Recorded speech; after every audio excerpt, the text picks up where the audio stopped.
Hey guys, wanted to do just a video tonight.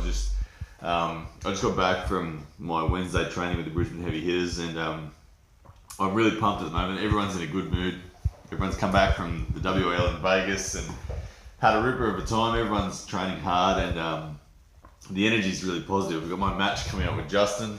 It's all looking good. It's probably going to happen in late October at this stage, but all that's going to be confirmed. But what I wanted to talk about was one of the things that's been pretty critical in my training over the years and continues to be pretty critical in helping me progress, and that's a particular type of training that I think most people do to some degree, whether they're aware of themselves doing it or not, is here nor there, but it's something that I've spent a lot of time. What I'm talking about is mental rehearsal and how I believe that translates to strength. So to tell the kind of story how I came to this, when I first started arm wrestling, I started looking up. I had a lot of time.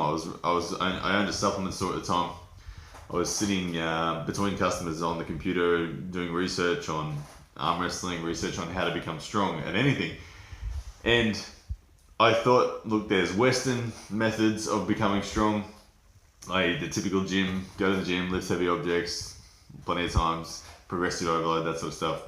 But I was curious on the Eastern cultures stuff, the kind of meditation routes and things like that, how those guys got strong. And I wanted to tell you about a study that I read and how that has subsequently led to a method in which I train. And the study that I read talked about the effects. It was aimed at analysing the effects of training and particularly strength gains with different methods of training. So I believe it was 4 groups. Okay, so we're talking about hip abduction, so lifting your leg up to the side. I know that's my arm, but just imagine that's my leg. Hip abduction. So yeah, they took 4 groups. Each group had 10 people in it, and they measured their sort of best effort on hip abduction, how many reps they were able to achieve of a certain weight. And they took everyone's measurements. They then broke those people up into 4 groups. The first group, they said, all right, guys, we want you to just do nothing. In 6 weeks' time, we're going to come back and we're going to reassess what you can do. The other group, we said, all right, we want you to do physical training. We want you to, every day, do 3 sets of 10 of this weight, of this same weight over the next 6 weeks, which they did.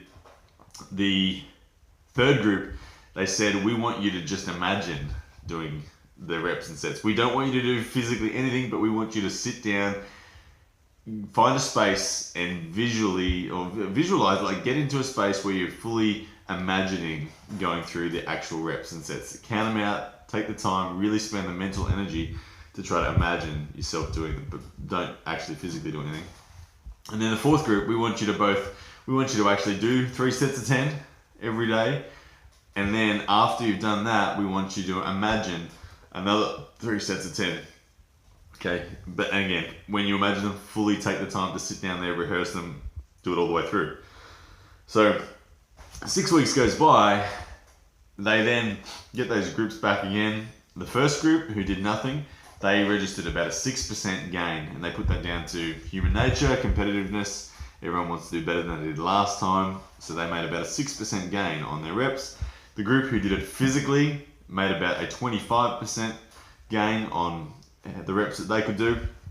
The group who imagined it made about a 22% gain on what they could do, and the group who did it physically and imagined it made a 35% gain. Now, I don't have a link to this study. This was years ago that I read it, but it straight away highlighted for me that imagination, just imagining doing the reps, excuse me, just imagining doing the reps had a significant effect. It was 22% gains for people who did not do any physical training at all. They just imagined doing the reps. It shows that there is a neurological efficiency. I think so much of strength is neurological efficiency. I think that in that same study, that it mentioned that the average person in an untrained movement only uses like 20 to 30% of their muscle fibers efficiently.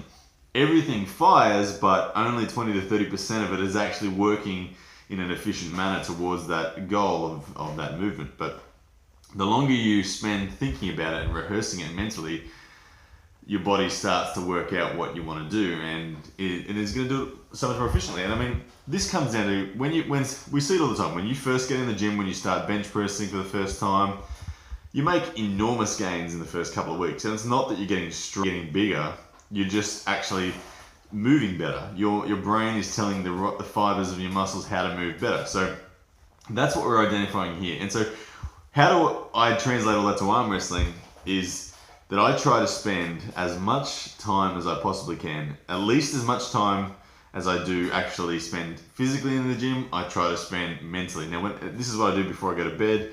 It's a discipline that I have. When I'm in bed, when I get into bed for the first time at night, I'll try to spend a minimum sort of half an hour before I fall asleep imagining reps, whether it's pronation, supination, wrist rise, wrist chop, anything like that. For me, the hand is critical.